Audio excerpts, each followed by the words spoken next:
माझ्या उसाचं चाकतो या बाप कष्टाचा काबाडी आली गावाची जत्रा आली गावाची जत्रा बाप बाजारला जायचा आणि उधार पगार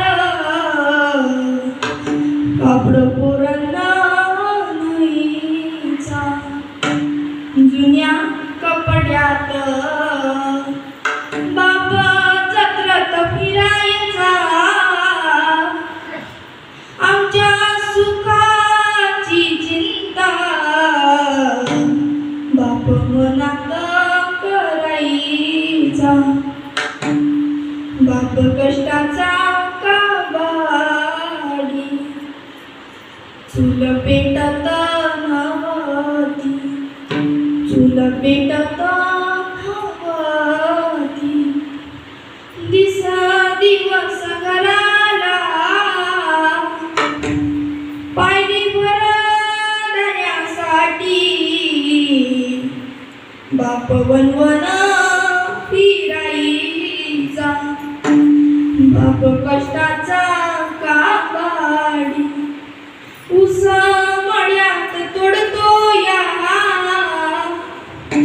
पाणी भरण्यासाठी बाप वनवन फिरायचा अजून कसा बाप पाहिजे महाराज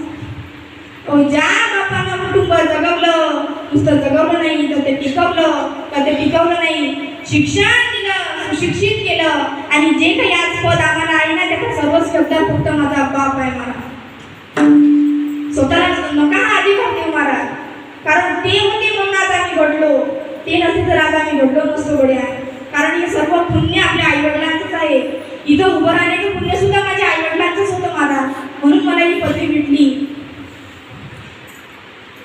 आम्ही आज आयुष्य आराम करतो महाराज आम्ही आज सुखसंपत्ती भोगतोय सांगा ना महाराज आजच्या पोरांच्या जीवनात काय कष्ट आहे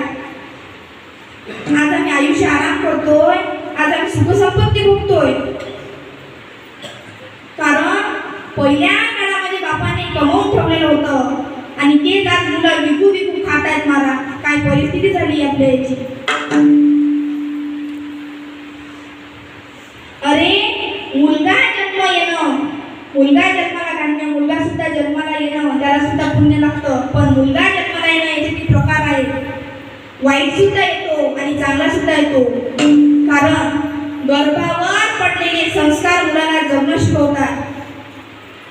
जे गर्भावर मुलांचे संस्कार असतात ते मुलाला पूर्ण आयुष्यभर कामा पडतात म्हणून गर्भावर चांगले संस्कार पडले पाहिजे मुलगा जन्माला येणं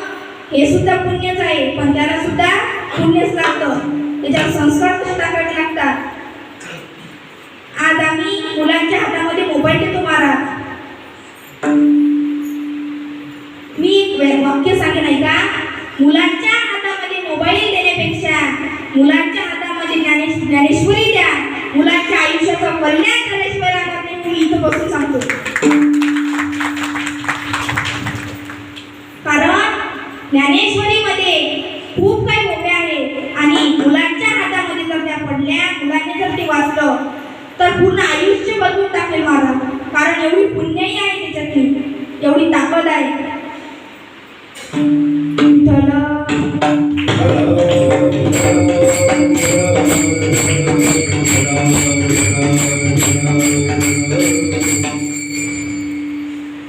सुंदर नियोजन आहे आणि नानासाहेबांनी आम्हाला इथं कीर्तनाचा सेवेचा योग आला